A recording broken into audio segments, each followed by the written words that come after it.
دعائے امام زمانہ علیہ السلام۔ بسم اللہ الرحمن الرحیم۔ اللہم کل ولیک الحجت ابن الحسن صلواتک علیہ وعلی آبائہ فی هذه الساعة وفي كل ساعة وليا وحافظا وقائدا وناصرا ودليلا وعنايا حتى تسكنه أرضك طوعا وتمتعه فيها طويلا برحمتك يا ارحم الراحمین۔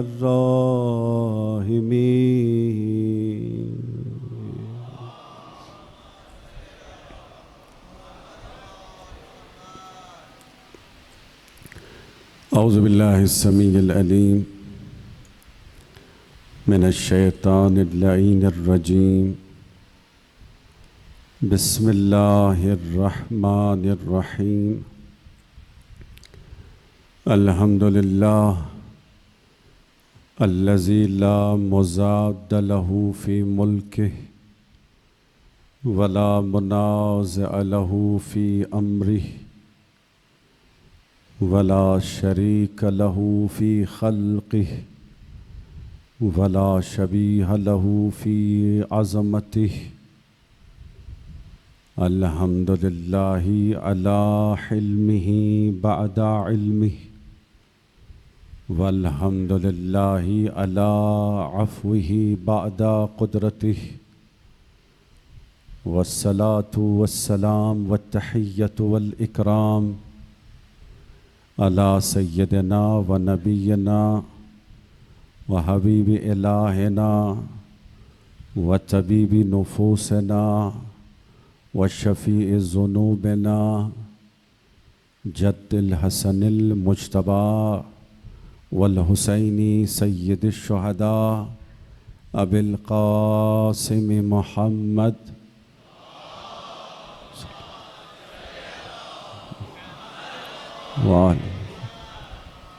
وعلی آلہ الطیبین الطاہرین المعصومین المنتجبین المظلومین الذین اذہب اللہ عنہم الرجس وطہرہم تطہیرا۔ صلی علی محمد وآلہ۔ لا سیما الامام الثانی عشر المہدی المنتظر، ارواحنا و ارواح العالمین لمقدمہ الفداء ولعنۃ اللہ علی اعدائہم اجمعین من یوم عداوتہم الی یوم الدین۔ اما بعد فقد قال اللہ سبحانہ وتعالی فی کتابہ الکریم۔ بسم اللہ الرحمن الرحیم۔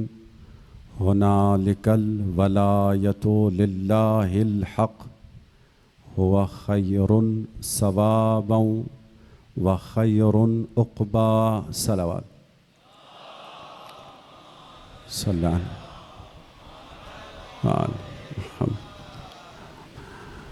محترم سامعین کرام، عزاداران مولا امام حسین علیہ السلام،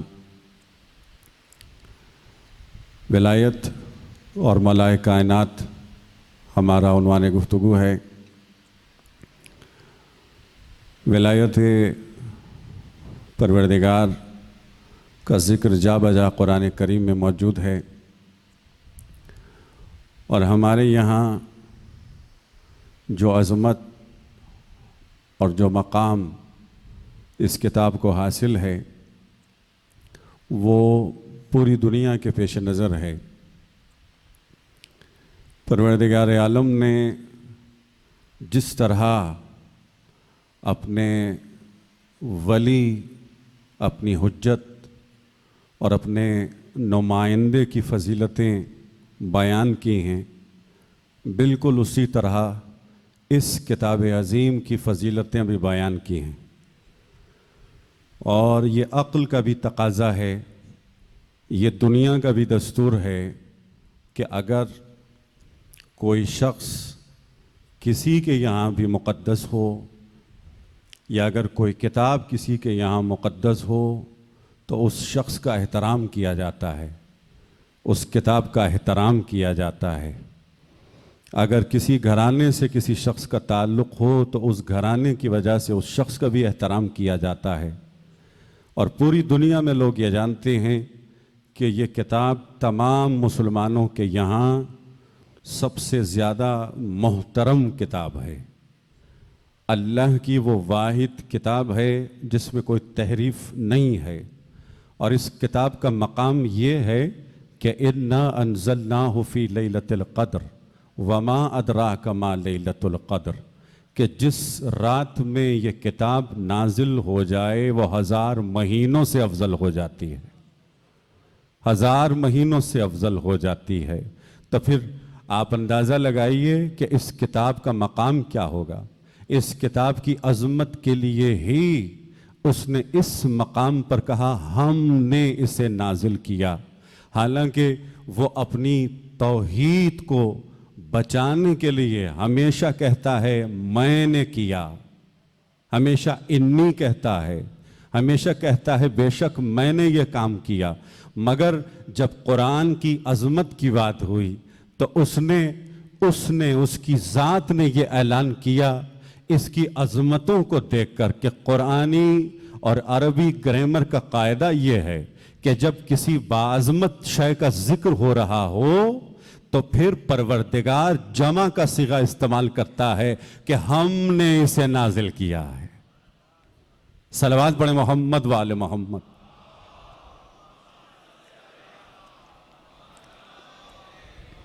لیکن مجھے نہیں معلوم یورپ والوں کو ہو کیا گیا ہے، وہ جو بہترین سویلائزیشن کا دعویٰ کرنے والے ہیں، وہ جو بہترین تہذیب کا دعویٰ کرنے والے ہیں، یہ کلیم کرتے ہیں کہ ہم سے زیادہ سویلائزڈ کوئی نہیں ہے، لیکن خود آ کر کے عزیزان محترم دیکھیے توہین اور اہانت وہ کرتا ہے جس کے پاس دلیل نہیں ہوتی۔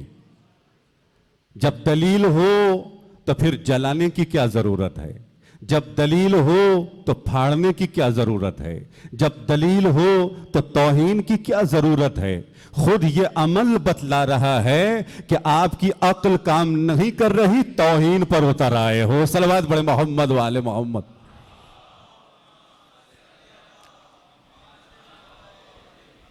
لہٰذا ہم یہ احتجاج اور پروٹیسٹ ریکارڈ کر رہے ہیں۔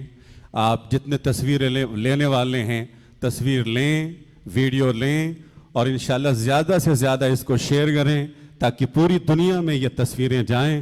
آپ قرآن کو اٹھائیے اور دونوں ہاتھوں سے اٹھائیے تاکہ قرآن کا احترام بھی ہو، قرآن کا احترام بھی ہو، اور آپ یہ بتائیں بھی کہ ہم قرآن والے ہیں، ہم قرآن سے محبت کرنے والے ہیں، ہم قرآن کا احترام کرنے والے ہیں، اور جو بھی قرآن کی توہین کر رہا ہے ہم اس کے خلاف پروٹیسٹ کر رہے ہیں۔ صلوات پڑھی محمد و آل محمد۔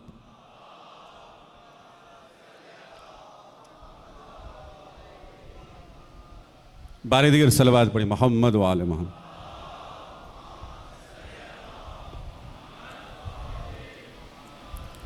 عزیزان محترم، پروردگار عالم نے اپنے ولی کی ایک فضیلت یہ بیان کی ہے،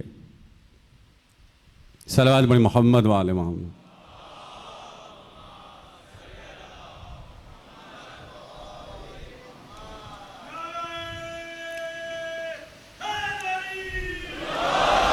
جی یہ سب کلیکٹ کر لیں پلیز، آپ سلام یہ اٹھا لیں یہاں سے۔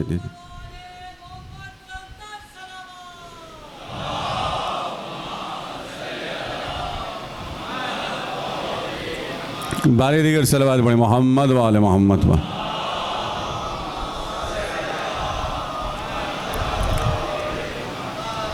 سورہ یونس میں پروردگار عالم نے اعلان کیا، الا ان اولیاء اللہ لا خوف علیہم ولا هم یحزنون۔ اللہ نے اعلان کیا جو میرا ولی ہے نہ اس پہ خوف طاری ہوتا ہے نہ غم طاری ہوتا ہے، نہ وہ خائف ہوتا ہے نہ وہ ڈرتا ہے اور نہ ہی وہ غمزدہ ہوتا ہے۔ کبھی آپ نے غور کیا کہ غم کسے کہتے ہیں اور خوف کسے کہتے ہیں؟ انسان کے دل میں غم کب پیدا ہوتا ہے اور خوف کب پیدا ہوتا ہے؟ آپ صلوات پڑھیں محمد والے۔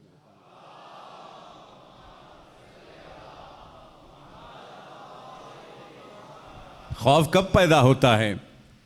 غم کب ہمارے دلوں میں پیدا ہوتا ہے؟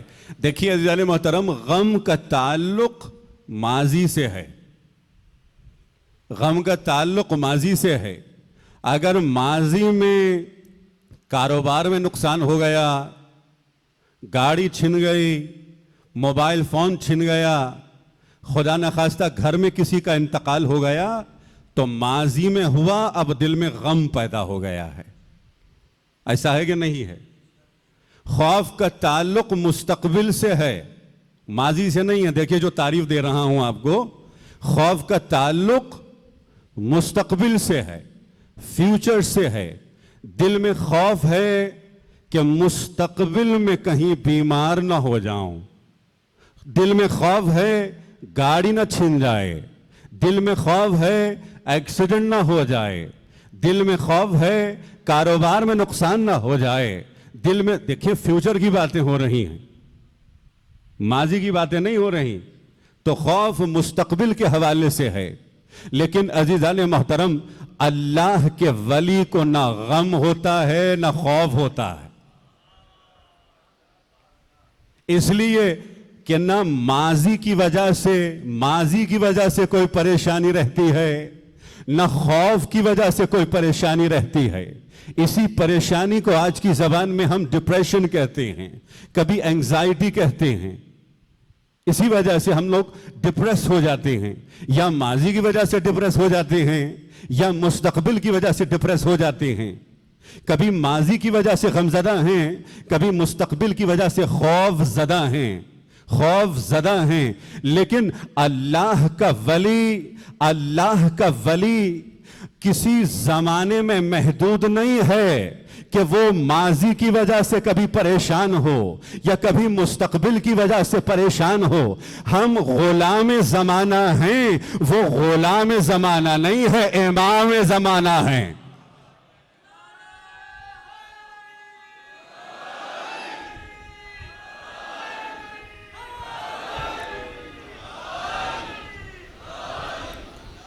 صلوات بھی پڑھیے محمد والے محمد پر۔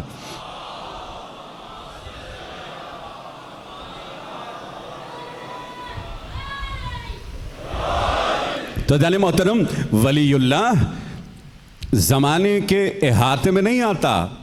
زمانہ تو ہمارے لیے ہے، زمانہ ہمارے لیے۔ اچھا، یہ جو جس زمانے میں ہم رہ رہے ہیں نا، اس دنیا کے وقت کو زمان، یا ہم اپنی زبان میں زمانہ کہتے ہیں، زمان یا زمانہ۔ جیسے آپ وقت کہیں گے، جیسے آپ ٹائم کہیں گے۔ آپ یہاں سے جائیں گے عالم ملکوت میں اپنی موت کے بعد، تو وہاں بھی وقت کا تصور ہے، لیکن یہاں سے ڈیفرنٹ ہے۔ وہاں بھی وقت ہے لیکن وہاں ڈیفرنٹ ہے، وہاں مختلف ہے وقت. وہاں کیا ہے؟ وہاں کے وقت کو زمان اور ٹائم نہیں کہتے، وہاں علمی زبان میں، عرفانی زبان میں اس وقت کو دہر کہتے ہیں. کیا کہتے ہیں؟ دہر کہتے ہیں. آپ پھر عالم ملکوت سے آگے بڑھیے، عالم ولایت کی طرف جائیے، پھر عالم ولایت میں نہ ٹائم ہے نہ دہر ہے، وہاں سرمدیت ہے. وہاں سرمدیت ہے.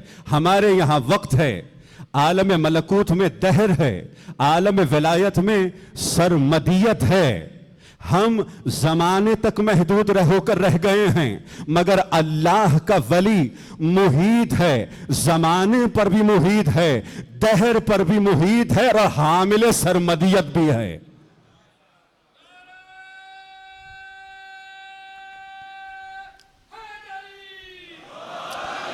اللہ کا ولی ماضی کی وجہ سے غمزدہ نہیں ہوتا، ہمیشہ غم پر مسلط رہتا ہے، مسلط رہتا ہے، اور مستقبل کی وجہ سے کبھی خائف نہیں ہوتا.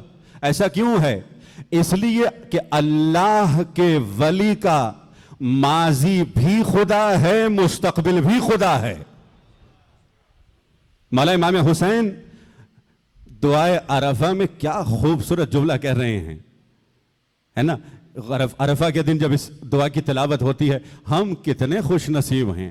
اور لوگ بھی حج کے لیے جاتے ہیں. جب ہمارا کوئی حج کے لیے جاتا ہے نا، عرفے کے میدان میں جب دعائے عرفہ کی تلاوت کرتا ہے تو غیر پریشان ہو کر کہتے ہیں کہ یہ دعا کہاں سے لائے ہو، یہ دعا کہاں سے لائے ہو؟ یہ مولا امام حسین کی دعا ہے، جس میں سے ایک جملہ سن لو. مولا کیا کہتے ہیں؟ مولا کہہ رہے ہیں جس نے اللہ کو پایا اس نے کیا کھویا ہے. جس نے اللہ کو پایا ہے اس نے کیا کھویا ہے، یعنی اس نے کچھ بھی نہیں کھویا. اور جس نے اللہ کو کھویا ہے اس نے کیا پایا ہے؟ اس نے کچھ بھی نہیں پایا، جس نے اللہ کو کھویا ہے. تو دیکھیے عزیزان محترم، یہ ایک منزل ہے نا. اب جو ولایت کے در پر آ جاتا ہے، ولایت کے در پر آ جاتا ہے، چاہے سلمان ہوں، چاہے ابو ذر ہوں، چاہے مقداد ہوں، چاہے حبیب ابن مظاہر ہوں، ابن اوسجا ہوں، شبیب ہوں، وہب کلبی ہوں، زہیر ہوں، یہ جتنے اصحاب ہیں جو ولایت کے در پر آ جاتے ہیں وہ بھی ماضی کی وجہ سے پریشان نہیں ہوتے، غمزدہ نہیں ہوتے، اور مستقبل کی وجہ سے خائف نہیں ہوتے. کیوں؟ اس لیے کہ حبیب کا ماضی بھی حسین ہے، مستقبل بھی حسین ہے.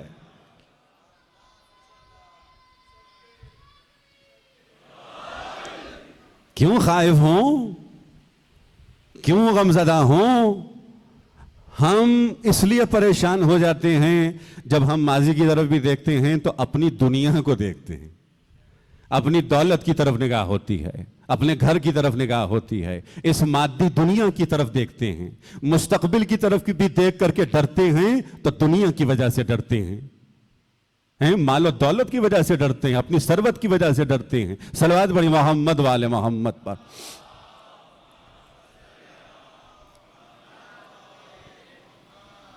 اسی لیے میرے مولا جب خود بھی جنگ کرنے جاتے تھے، ہے نا، آپ نے تو سنا، بہت سنا علماء سے، خطبہ سے، ذاکرین سے، جب بھی کسی بھی جنگ پر گئے، بدر ہو، حنین ہو، خیبر ہو، جو بھی جنگ ہو، مولا جب بھی گئے ہیں دشمن کے لشکر کے قلب میں گھسے ہیں. جس کے دل میں خوف ہوتا ہے نا وہ پیچھے رہ کر لڑتا ہے، وہ پیچھے رہ کر لڑتا ہے. جس کے دل میں خوف نہیں ہوتا وہ دشمن کے قلب میں جاتا ہے، وہیں پر لڑتا ہے. پھر مولا کہتے ہیں، خود مولا کہتے ہیں، مجھے جب میں جاتا ہوں دشمن کے قلب میں جاتا ہوں، پھر نہ آگے جاتا ہوں نہ پیچھے جاتا ہوں، مرکز میں رہتا ہوں، وار کرتا رہتا ہوں. جس پر تلوار چلاتا ہوں، جس پر ذوالفقار چلاتا ہوں، وہ جہنمی ہو جاتا ہے.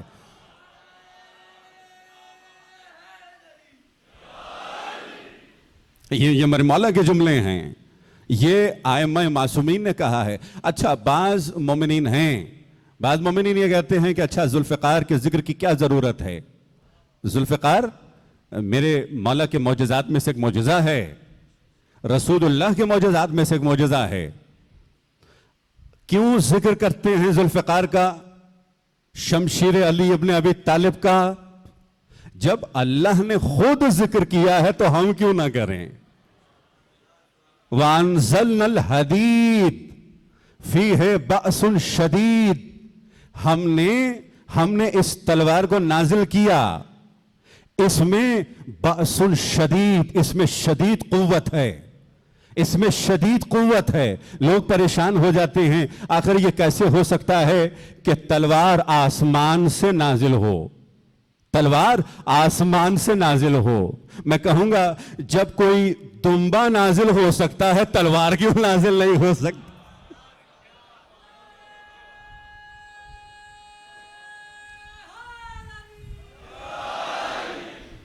صلوات بھی پڑھیں محمد و آل محمد کی عظمت پر.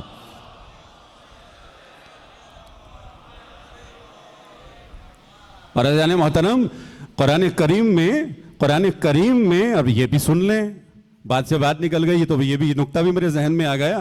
اور وہ یہ دیکھیے عزیزان محترم کہ پروردگار عالم نے جہاں موسیٰ کا ذکر کیا، ہارون کا ذکر کیا، فرعون کا ذکر کیا، تو وہاں موسیٰ کے عصا کا بھی ذکر کیا ہے.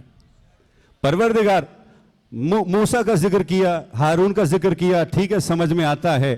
عصا کے ذکر کی کیا ضرورت تھی؟ کہ نہیں، یہ عصا موسیٰ کا معجزہ ہے اور معجزے کا ذکر ضروری ہے، تو ذوالفقار بھی تو علی کا معجزہ ہے، معجزے کا ذکر ضروری ہے.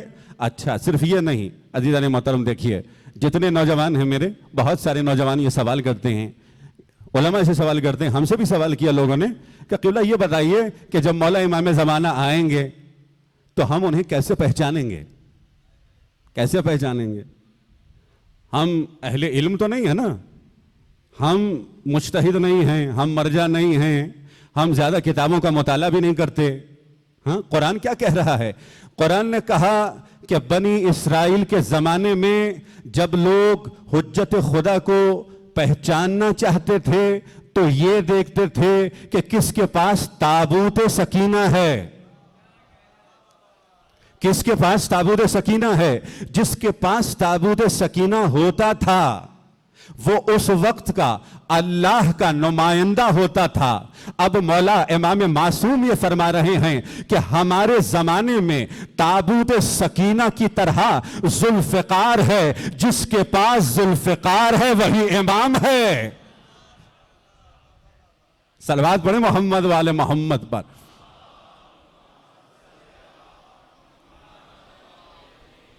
جس کے پاس ذوالفقار ہے وہی حجت خدا ہے، جس کے پاس ذوالفقار ہے وہی ولی اللہ ہے، وہی اللہ کا نمائندہ ہے. اسی لیے یہ جا کر آپ تاریخ میں پڑھیں، اسلام کی تاریخ میں پڑھیں، شیعوں کی تاریخ میں پڑھیں کہ جب بھی ہمارے لوگ، ہمارے شیعہ، ہمارے مولا کے چاہنے والے جب مولا کے پاس جاتے تھے، امام کے پاس جاتے تھے، کسی بھی امام کے پاس گئے، مولا کی زیارت کی، مولا کا دیدار کیا اور ساتھ میں یہ پوچھا کہ مولا کیا آپ کے پاس ذوالفقار ہے؟ تو یہ نشانی ہوتی تھی، یہ نشانی ہمیشہ رہی ہے. اور پھر مولا آ کر کے ذوالفقار دکھاتے تھے کہ دیکھو یہ ذوالفقار ہمارے پاس ہے. اچھا یہ نشانی اتنی مشہور ہوئی، یہ علامت اتنی مشہور ہوئی، یہ معجزہ اتنا مشہور ہوا کہ دشمنوں نے بھی یہ کوشش کی کہ ہمارے پاس ذوالفقار آ جائے. یہ سمجھنے لگے کہ جیسے کوئی عام تلوار ہوتی ہے، جاؤ چراؤ تو چرا سکتے ہو، لیکن نہیں، سمجھ گئے کہ چرا نہیں سکتے، نہ ہی ذوالفقار کو نقصان پہنچا سکتے. اس پر انشاءاللہ ہماری گفتگو ہوگی. لیکن اب بنی عباس نے کیا کیا؟ اپنی ایک ذوالفقار بنا لی. ہمارے بعض بچے پریشان ہو جاتے ہیں نا، جو لوگ ان سے ٹرکش ڈراموں کو دیکھ کر تھوڑے سے متاثر ہو گئے نا، ان سے، ان کی ذوالفقار سے متاثر ہوئے، ان کی ذوالفقار سے. تو یہ ذوالفقار جو ان کے یہاں ہے نا، جو ان کے آثار قدیمہ میں آج ذرا آپ گوگل کر کے دیکھ لیں، ترکی میں آج بھی وہ ذوالفقار ہے، ان کی ذوالفقار ہے، علی کی ذوالفقار آج کے علی کے پاس ہے۔ صلوات پڑھیں محمد والے محمد پر۔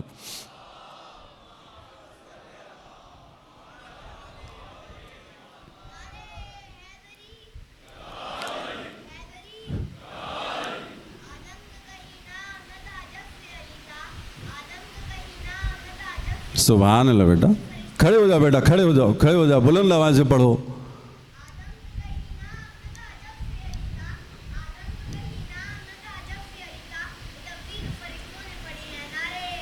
سبحان اللہ، سبحان اللہ، سبحان اللہم صلی علی محمد آل محمد۔ تو یہ جو ذوالفقار ان کے پاس تھی، بنی عباس کے پاس تھی، اور پھر ان کے بعد عثمانیہ حکومت کے پاس آ گئی، تو یہ تو ان کی اپنی ذوالفقار ہے نا، اپنی بنائی ہوئی ہے۔ لیکن دیکھیے اب ذوالفقار کی پہچان کی بھی تو ضرورت ہے نا، کہ ذوالفقار کیسی تلوار ہے۔ کیا کوئی بھی ذوالفقار بنا لے اور نام دے دے تو وہ تلوار ذوالفقار ہو جاتی ہے؟ کہ نہیں، ذوالفقار کی اپنی فضیلتیں ہیں، ذوالفقار کی اپنی پہچان ہے۔ ذوالفقار کی جس طرح ولی اللہ کی معرفت ضروری ہے، ذوالفقار ولی کو سمجھنا بھی ضروری ہے۔ صلوات پڑھیں محمد والے محمد پر۔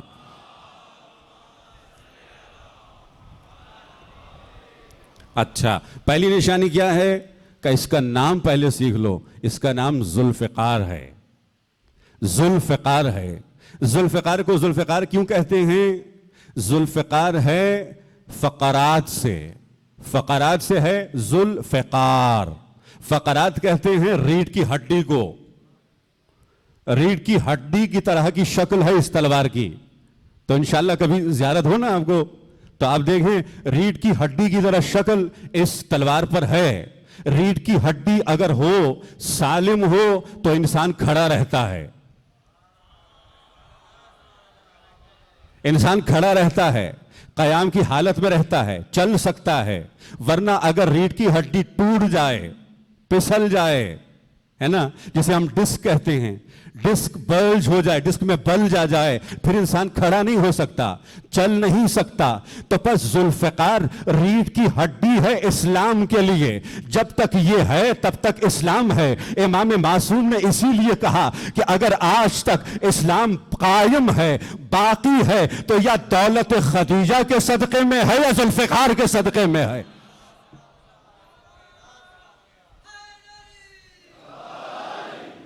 تو ذوالفقار ہے، یہ ذوالفقار ہے، یہ فقرات سے ہے، فقرات سے ہے، یعنی ریڑھ کی ہڈی۔ اور پھر کسی اور نے آ کر کے مولا سے پوچھا، صادق آل محمد علیہ الصلاۃ والسلام،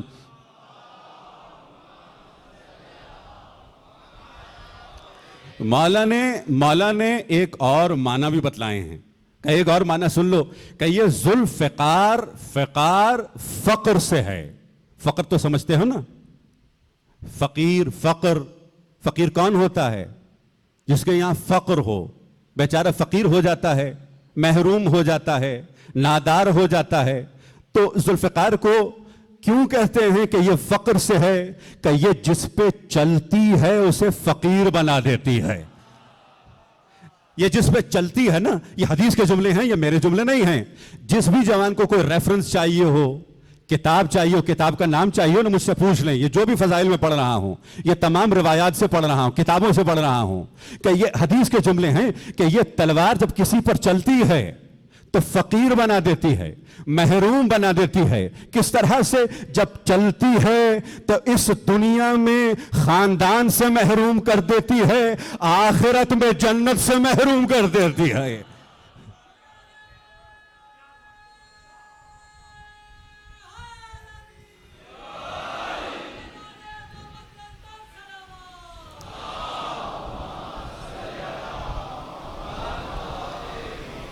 تو اس لیے اس کو ذوالفقار کہا گیا ہے۔ اچھا، جنت سے محروم کر دیتی ہے نا، حدیث کے جملے ہیں، جس پہ تلوار، یہ تلوار چلے گی، جس پہ ذوالفقار چلے گی، وہ یقیناً جہنمی ہوگا۔ وہ یقیناً جہنمی ہوگا۔ بس اسی لیے عزیزان محترم سب لوگ کوشش کرتے ہیں کہ جب انشاءاللہ آج کے علی کا ظہور ہو تو اس پہ ذوالفقار نہ چلے، اس پہ ذوالفقار نہ چلے، اور کوئی بچ بھی نہیں سکتا، کوئی بچ بھی نہیں سکتا ذوالفقار کے وار سے، کوئی بچ نہیں سکتا، کوئی فرار نہیں کر سکتا ذوالفقار کے وار سے۔ تو آپ کیا سمجھے کہ ذوالفقار کا یہ کمال ہے کہ جس پہ خود ذوالفقار وار کرے تو وہ جہنمی ہو جاتا ہے؟ کہ نہیں، یہ صاحب ذوالفقار کا کمال ہے، یہ علی کی بصیرت ہے، یہ علی کی نگاہ ہے کہ علی دیکھ رہے ہیں، علی دیکھ رہے ہیں۔ قیامت تک انتظار کرنے کی ضرورت نہیں ہوتی کہ ہم انتظار کریں اور یہ دیکھیں کہ علی کس طرح جنت و جہنم تقسیم کریں گے، کہ نہیں، علی اسی دنیا میں دکھا رہے ہیں، ذوالفقار سے وار کر کے بتا دیتے ہیں کون بہشت والا ہے، کون جنت والا۔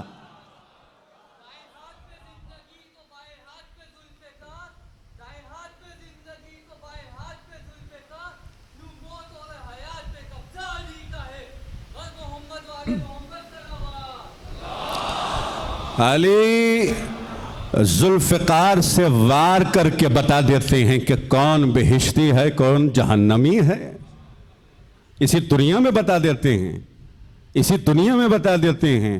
تو ساتھ ساتھ ذوالفقار کنیز کی طرح رہتی ہے، ملک الموت غلام کی طرح رہتا ہے۔ آپ مجھے بتائیں، کیا ہمارے مولا ملک الموت سے پوچھتے ہیں تم بتاؤ کس کا وقت آ گیا ہے، اسے ماروں یا نہ ماروں؟ پوچھتے رہتے ہیں کہ نہیں، خود عزرائیل جواب دیں گے کہ نہیں، علی مجھ سے نہیں پوچھتے، وار کرتے رہتے ہیں، میں روح قبض کرتا رہتا ہوں، میں روح قبض کرتا رہتا ہوں، میں روح قبض کرتا رہتا ہوں، میں مسلسل غلام کی طرح ساتھ رہتا ہوں، اس لیے کہ علی کو مجھ سے پوچھنے کی ضرورت نہیں ہے، علی اللہ کے ارادے کا نام ہے۔ جب بھی اللہ ارادہ کرے وہ فوراً علی کے عمل کے ذریعے سے ظاہر ہوتا ہے، پوچھنے کی ضرورت نہیں ہوتی کسے ماروں یا کسے نہ ماروں۔ صلوات پڑھیں محمد والے محمد وال۔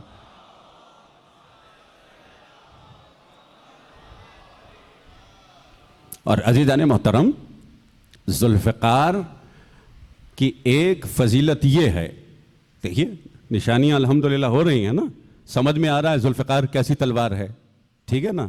جب آپ دیکھ لیں، یہ خصوصیات دیکھ لیں تلوار میں، اور پھر یہ دیکھ لیں کہ یہ تلوار کس کے پاس ہے، تو سمجھ جائیں کہ وہ زمانے کا ولی ہے۔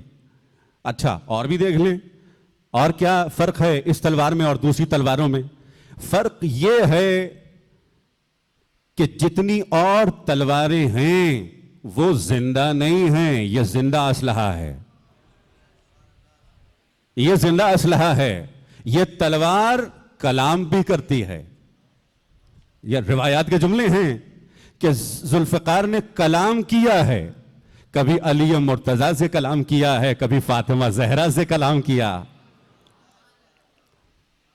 یہ ذوالفقار کا مقام ہے، یہ اسلحہ زندہ معجزہ ہے، زندہ معجزہ ہے۔ اچھا، اب اگر اسلحہ زندہ ہو، باشعور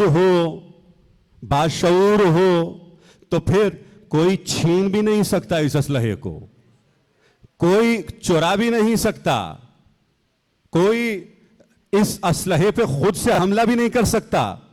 کس طرح حضرت موسیٰ نے جب معجزہ دکھایا نا، یہ شباہت دیکھ لیں، عصا کے ذریعے سے معجزہ دکھایا، حضرت موسیٰ چلے گئے، حضرت ہارون بھی چلے گئے، تو اب فرعون نے کہا، اپنے لوگوں سے کہا، اپنے حواریوں سے کہا کہ اب تم جا کے دیکھو، اگر حضرت موسیٰ سو گئے ہوں، ہارون سو گئے ہوں، ان کے سونے کے بعد اگر یہ عصا پھر بھی معجزہ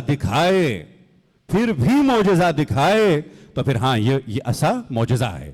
لیکن اگر یہ عصا وہ کام نہ کرے جس طرح سے یہ کام کرتا رہا جب حضرت موسیٰ جاگ رہے تھے تو تب یہ معجزہ تھا، لیکن اگر یہ وہ کام نہ کرے تو سمجھ جاؤ کہ یہ ایسا معجزہ نہیں ہے، جادو ہے۔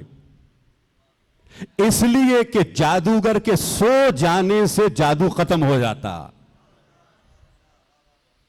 سحر اور جادو کا اثر ختم ہو جاتا ہے جب جادوگر سو جاتا ہے، جب ساحر سو جاتا ہے۔ تو بس یہ آئے دیکھا کہ حضرت موسیٰ بھی سو رہے ہیں، حضرت ہارون بھی سو رہے ہیں، آگے بڑھے، عصا کو اٹھانا چاہتے تھے، عصا نے اپنا دفاع کرنا شروع کیا۔ سمجھ میں آ گیا کہ اگر ایک عام لکڑی کو بھی اللہ کا ولی مس کر دے تو اس میں جان آ جاتی ہے۔ صلوات پڑھیں محمد والے محمد۔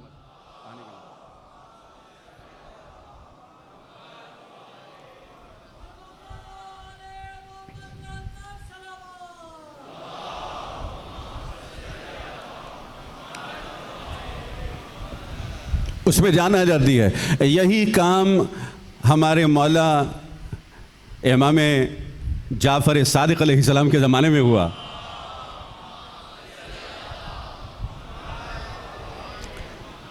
اب کس ارادے سے آئے تھے آپ کو پتا ہے کہ کسی نہ کسی طریقے سے یہ ذوالفقار لے کر کے چلے جائیں۔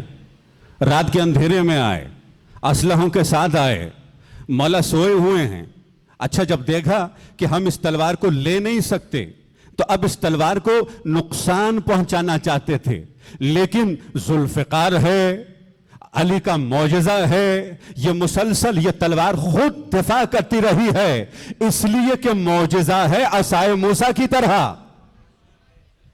یہ ایک نشانی ہے، یہ ایک نشانی ہے جو آپ کے ذہن میں رہے کہ یہ عام اسلحوں کی طرح نہیں ہے۔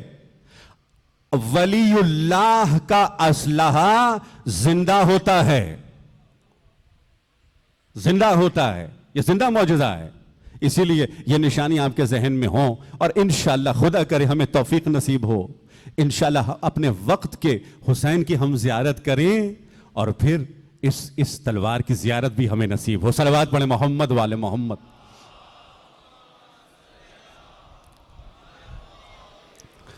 وقت میرے پاس کم ہے اور بہت ساری باتیں شاید رہ جائیں، لیکن اب ذہن میں یہ بھی نکتہ آ رہا ہے تو وہ پیش کر رہا ہوں،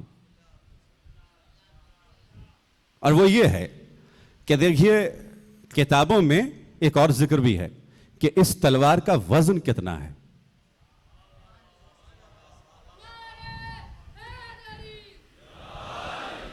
نا، وزن کتنا ہے۔ آج آپ کسی بھی میجرمنٹ کے اسکیل پر اگر تولنا چاہیں تو آپ کیا کہیں گے؟ کلو کے اعتبار سے کہیں گے نا، کلو گرام کے اعتبار سے کہیں گے نا، لیکن ہمیں کیا معلوم، یہ تو حضرت جبرائیل بتائیں گے اس کا وزن کتنا ہے۔ حضرت جبرائیل بتائیں گے، جبریل امی بتائیں گے اس کا وزن کتنا ہے۔ حضرت جبرائیل کہہ رہے ہیں کہ ایک قوم پر عذاب نازل ہوا، اللہ نے مجھے حکم دیا جبرائیل جاؤ اس قوم پر عذاب نازل کرو۔ خود حضرت جبرائیل کہہ رہے ہیں کہ میں پہنچا، اس پورے شہر کو میں نے اپنے پروں پر اٹھایا، اپنے پروں پر اٹھایا، اور کہاں تک لے گیا؟ آسمانوں تک، پھر اسے زمین پر دے مارا۔ جب مجھ سے پوچھا گیا کچھ محسوس ہوا، شہر کا وزن کتنا تھا؟ کہ کچھ بھی محسوس نہیں ہوا۔ کہ محسوس ہی نہیں ہوا، کتنا وزن تھا؟ کہ اچھا یہ تو محسوس کر لیا تم نے، اتنا تو محسوس کیا کہ ہاں محسوس ہی نہیں ہوا۔ کہ اچھا اب یہ بتاؤ کہ کبھی تمہیں اللہ نے حکم دیا تھا، کب خیبر کے مقام پر تمہیں حکم ہوا کہ علی ضربت مارنے جا رہے ہیں، جا کر روکو ورنہ دنیا شک ہو جائے گی، ورنہ دنیا شک ہو جائے گی۔ تو جبرائیل بتاؤ جب تم نے روکنے کی کوشش کی تو ذوالفقار کا وزن کتنا تھا؟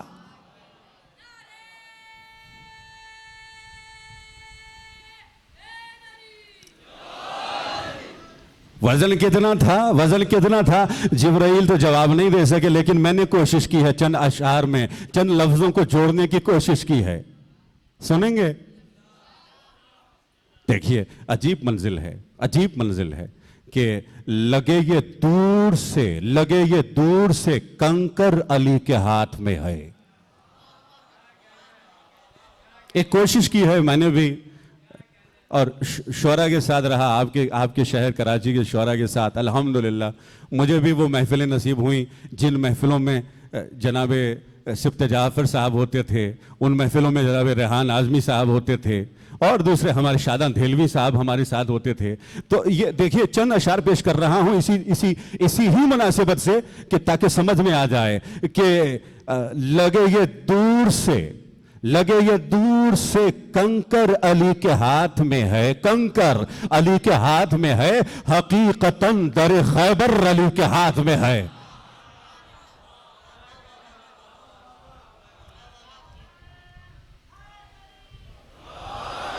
حقیقتاً در خیبر علی کے ہاتھ میں ہے. اب دیکھیے یہ وہی بات ہے، وہی سوال ہے کہ جب جبرائیل نے ضربت علی کو روکنے کی کوشش کی، حقیقتاً در خیبر علی کے ہاتھ میں ہے.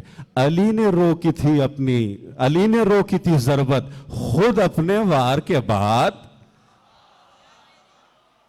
دلیل کیا ہے؟ دلیل دوسرے مصرعے میں ہے. علی نے روکی تھی ضربت خود اپنے وار کے بعد کہ جبرائیل کا شہپر علی کے ہاتھ میں ہے.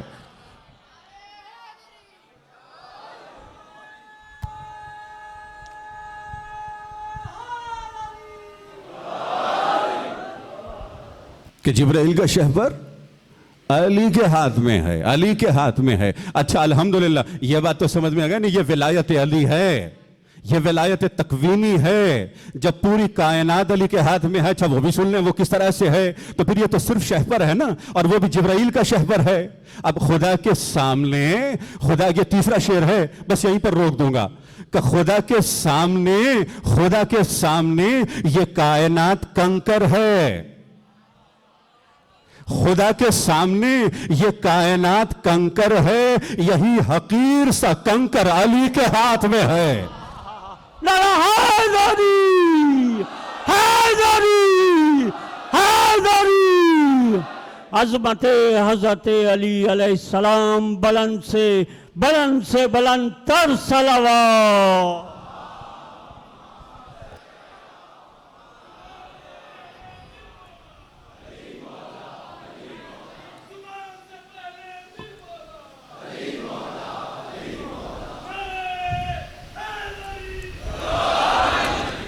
تو اسی لیے جانے محترم رسول اللہ نے علی کو اپنا علمدار بنایا. جو صاحب ذوالفقار ہے وہی علمدار ہے. اور حسین نے عباس کو اپنا علمدار بنایا. میں ابھی مصائب کی منزل پر نہیں ہوں. ہاں، ہم پہنچ گئے در عباس پر. عباس علمدار حسین ہے. اصحاب جتنے اصحاب ہیں وہ اصحاب ہیں، لیکن عباس جان حسین ہے. عباس جان حسین ہے. اس منزل سے بھی آگے بڑھیں. حضرت حبیب بھی ہیں، حضرت زہیر بھی ہیں، علی اکبر بھی ہیں، لیکن یہ عباس کا مقام ہے کہ عباس کو علمدار بنا رہے ہیں. اللہ اکبر، یہ عباس کا مقام ہے. علمبردار ہیں، علمدار حسین ابن علی ہیں. نام عباس ہے. عباس کیا معنی؟ لسان العرب میں کتاب لسان العرب، بیٹھ جاؤ اچھا. لسان العرب کتاب ہے، لغت کی کتاب ہے. اس میں جا کر دیکھ لو عباس کے معنی کیا ہیں. عباس کے معنی کہ وہ جری جب میدان میں آتا ہے تو میدان میں زلزلہ آ جاتا ہے،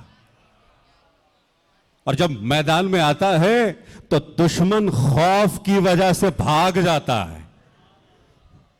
یہ عباس کے معنی ہیں. اچھا، عباس کو ابو الفضل بھی کہتے ہیں. صلوات پڑھیں محمد والے محمد والے. ان بچوں پر ذرا نظر رکھیں. ابو الفضل بھی کہتے ہیں.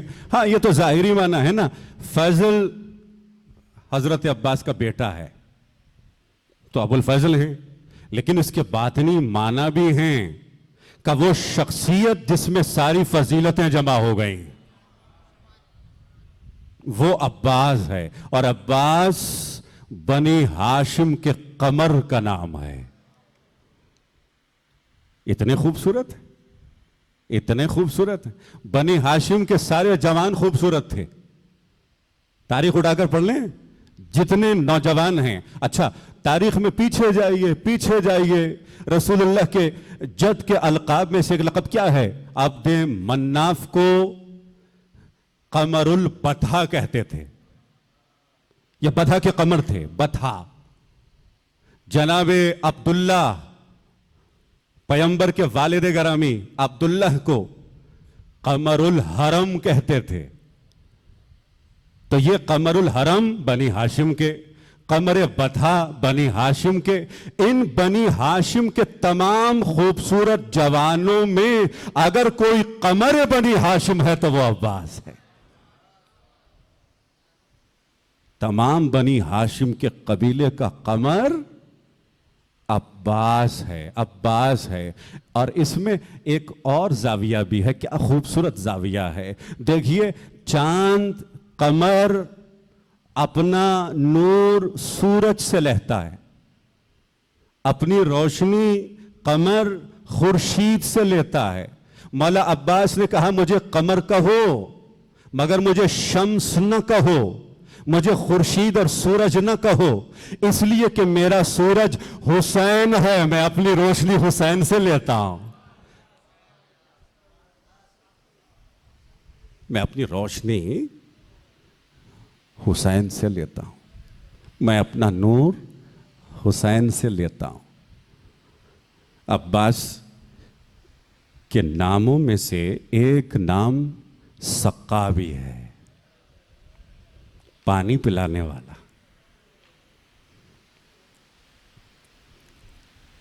حسین کے عباس کے نقش قدم پر چلنے والوں, سبیلوں پہ پیاسوں کو پانی پلانے والوں, دیکھو عباس کیسا سقا ہے. عباس سب کو پانی پلاتا ہے. عباس نے لشکر یزید کو بھی پانی پلایا, ایسا سقا ہے. یہ تو اس کے ظاہری معنی ہے نا, لیکن کہا کہ خود مولا عباس سے پوچھیں آپ سقا ہیں؟ کہ ہم سقا ہیں. کہ کیوں؟ اس لیے کہ ہم ساقی کوثر کے بیٹے ہیں, ہم ساقی کوثر کے بیٹے ہیں. اچھا جب ساقی کوثر کے بیٹے ہیں, اور ساقی کوثر کس طرح سے کیا پلاتے ہیں؟ آب کوثر پلاتے ہیں نا. اور جب یہ پانی پلا لیتے ہیں تو پھر کیا ہوتا ہے؟ کیا خوبصورت حدیث ہے. کمن احب علیًا لا یخرج من الدنیا حتی یشرب من الکوثر. اللہ اکبر. حتی یشرب من الکوثر ویرا مقامہ فی الجنہ. کہ اگر کوئی علی سے محبت کرے تو وہ اس دنیا میں جانے سے پہلے, موت سے پہلے اس مقام پر پہنچے گا کہ ساقی کوثر اسے کوثر میں سے پانی پلائیں گے. آب کوثر تمہیں پلائیں گے, اور پھر کیا ہوگا؟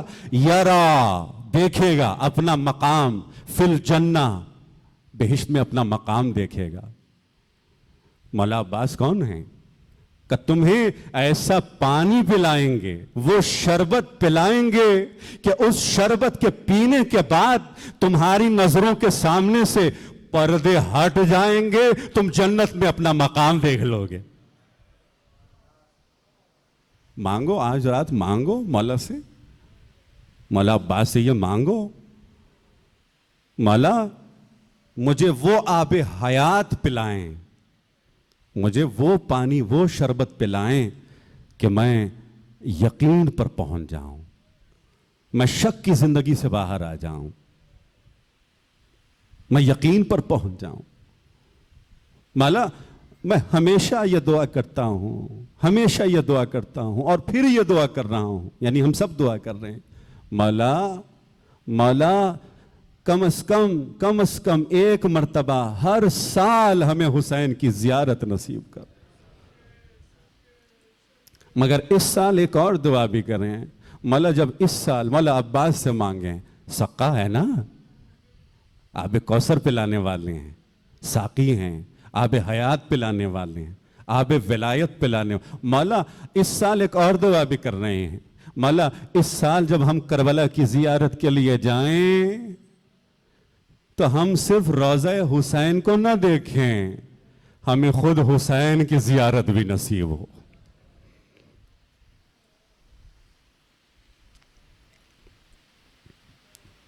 یہ شخصیت کس قدر بلند شخصیت ہے، کس کی تربیت کا اثر ہے؟ ایک ماں کی تربیت کا اثر ہے۔ حضرت ام البنین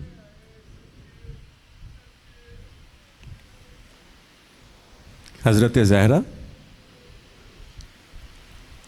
کی چند وصیتیں ہیں، آخری وصیتوں میں ایک وصیت یہ بھی تھی، یا ابو الحسن میرے بعد جلدی شادی کرنا، میرے بچے چھوٹے چھوٹے۔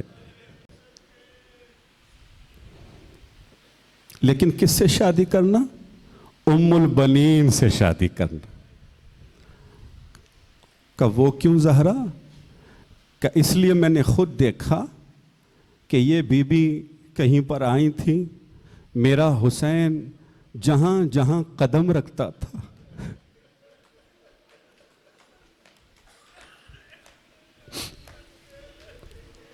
وہاں سے یہ بی بی خاک اٹھا کر اپنی آنکھوں پہ رکھتی تھی۔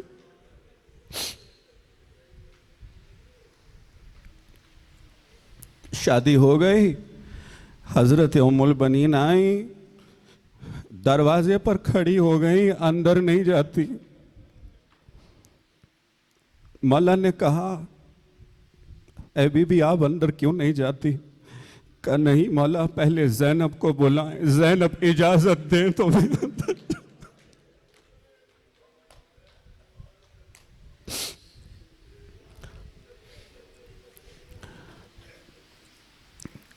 بچوں کی ولادتیں ہوئیں، بچے تھوڑے سے بڑے ہوئے، سب کو بٹھایا، بچوں تمہارے بابا علی تو ہیں مگر تمہاری ماں زہرا نہیں ہے۔ یہ تربیت ہے نا، بچوں تمہاری ماں زہرا نہیں ہے، زہرا نہیں ہے، تم سب کنیز کے بیٹے۔ عباس سے خاص طور پر کہا عباس یاد رکھو کبھی حسین کو بھائی نہ کہنا۔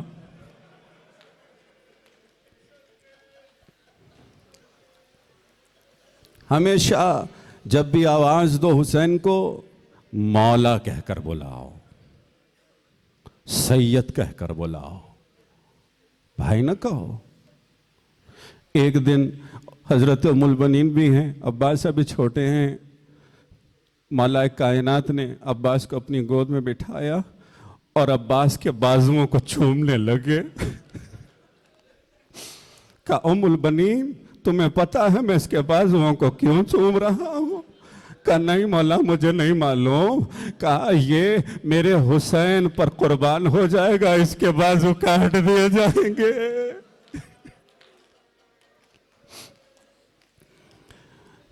میری مائیں سن رہی ہیں، میری بہنیں سن رہی ہیں، میں اپنی بہنوں سے پوچھوں ام البنین نے کیا کہا ہوگا، کیا روئی ہوں گی؟ مگر تاریخ کہتی ہے روئی نہیں ہے، ام البنین نے کہا اللہ تیرا شکر ہے۔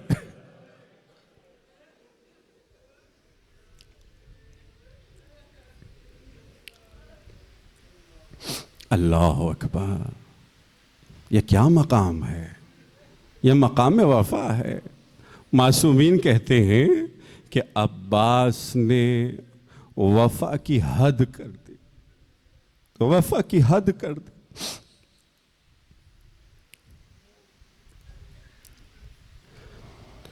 پشت در ہم راہ محسن ایسے زہرا گر گئے.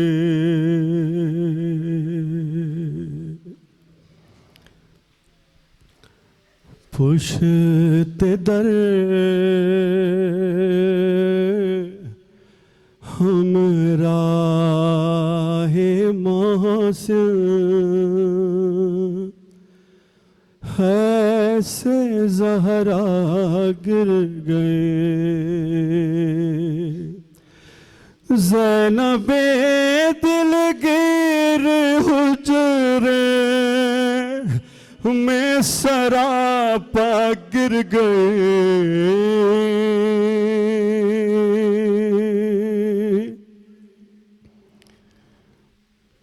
اور بازوں کے بن گرے عباس جیسے منہ کے بل.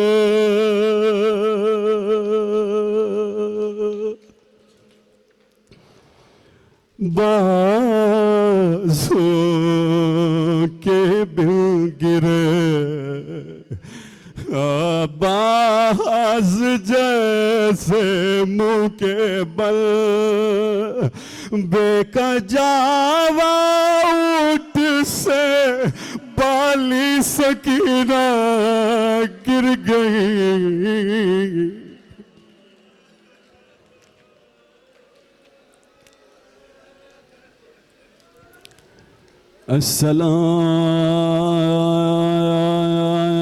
السلام علی ام العباس.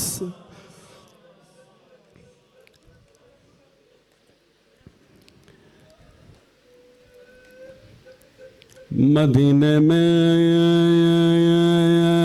عباس کی ماں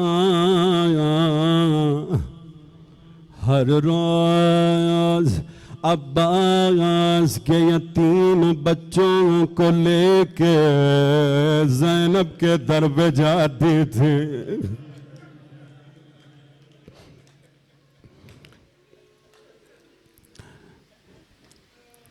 زینب کے قدموں میں نیچے بیٹھ کے کہتی تھی زینب عباس کو معاف کرا.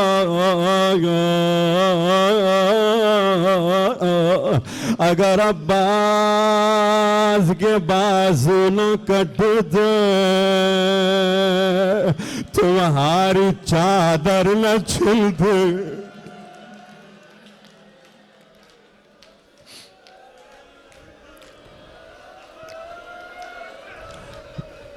پھر شہزادی زینب کے گھر سے آتی ایک اور بی بی کے دروازے پر عباس کے بچوں سے کہتی بچہ تم دستک دو میں اس بی بی سے نظر ملا نہیں سکتی. کون بی بی ہے؟ یہ ام رباب.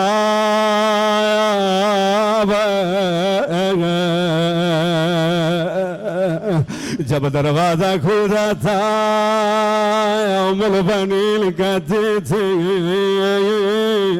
اے رباب عباس کو معاف کرنا. اگر عباس ہوتا اصغر کے تیر نہ لگتا سکینہ کو تماجے لگتا.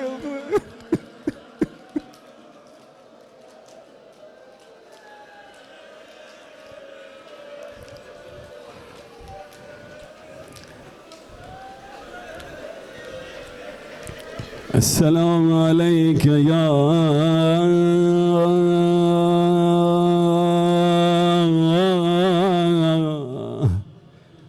أبا الفضل العباس.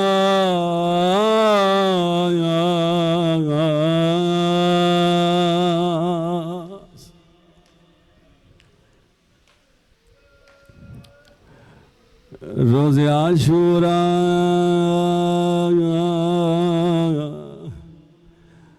عباس کے کانوں میں سکینہ کی آوازیں آتی تھی، اللہ تاج اللہ تاج. عباس یہ سن کے روتے تھے، میں سقا ہوں مگر پانی پلا نہیں سکتا.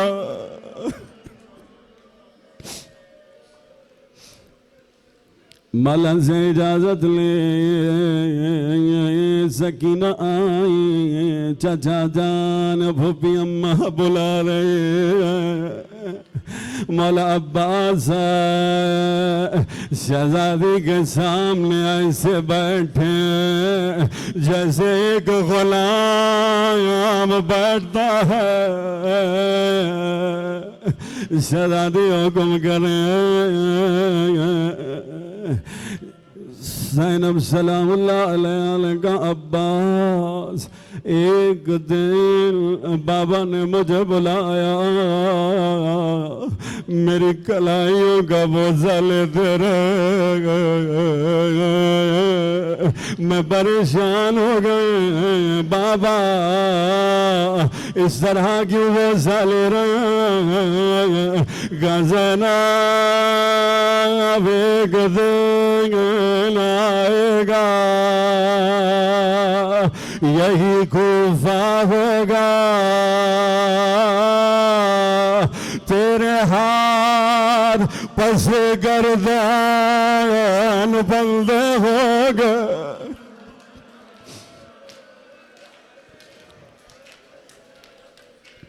مگر عباس میں ہمیشہ سوچتی تھی جس بہن کا عباس جیسا بھائی ہو، کون اس کے ہاتھوں میں رسی باندھے گا.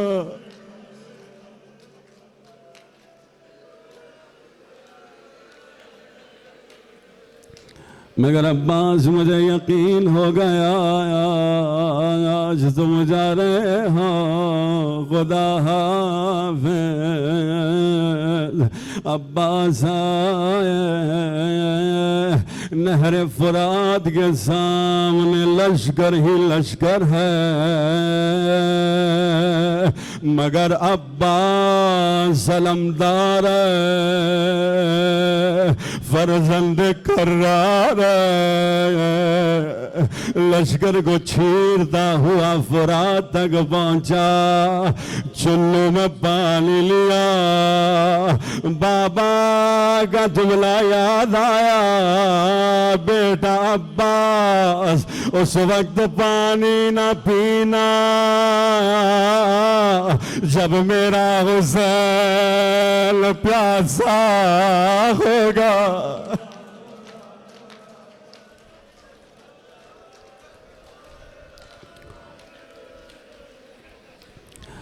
اور ابا نے ایک جملہ کہا، عجیب جملہ ہے کہ عباس نے اگر چلوں میں پانی نہیں لیا، اگر لیا تو اس ارادے سے نہیں لیا کہ پینا چاہتے ہیں، بلکہ جب پانی لیا آواز دی،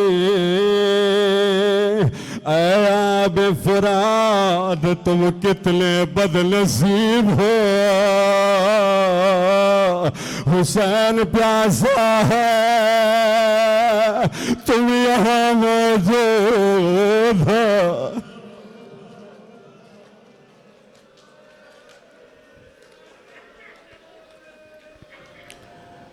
عباس نے مشکیزے میں پانی لیا، گھوڑے پہ سوار ہوئے، خیموں کا رخ کیا، توجہ سکینہ کی طرف ہے، بچوں کی طرف ہے، اور لشکرائے چھپتے رہ گئے، کسی میں جرت نہیں ہے سامنے آ کے وار کریں گے۔ جتنے سادات بیٹھے ازادار بیٹھے مجھے معاف کرو، امام زمانہ مجھے معاف کرے، سخت مصیبت ہے، ایک ظالم نے پیچھے سے وار کیا، عباس کا دایا بازو،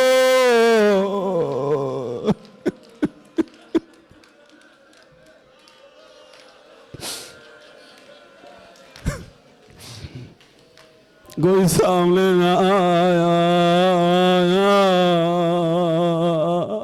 دوسرے ظالم نے وار کیا، عباس کا بایاں بازو بھی کٹ گیا، عباس نے مشکی زدان تو میں لیا، اب بھی امید ہے، سکینہ انتظار کر رہی ہے، مگر ایک تیر آیا مشکی سے میں لگا، شہادت سے پہلے عباس مر گیا۔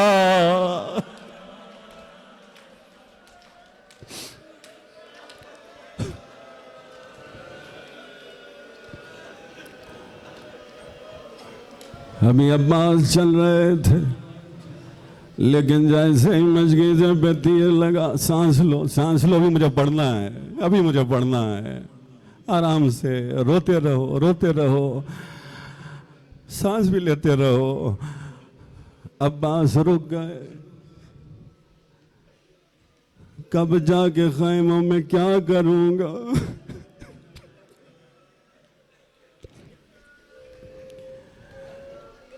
ملون حرملا نے دربار مختار میں یہ جملہ کہا تھا، ایک وقت وہ تھا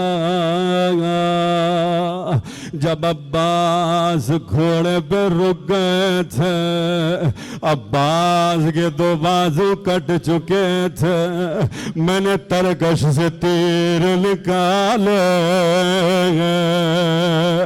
تیر مارا عباس کے سینے میں لگا، دوسرا تیر مارا عباس کی آنکھ میں لگا،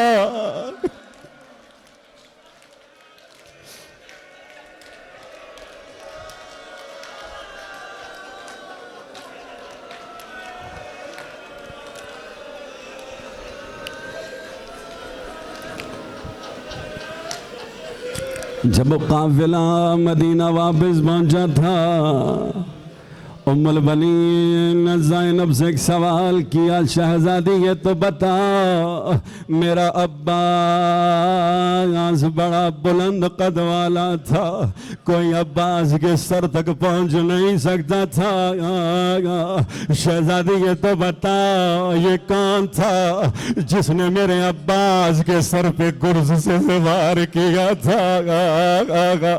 زینب نے روک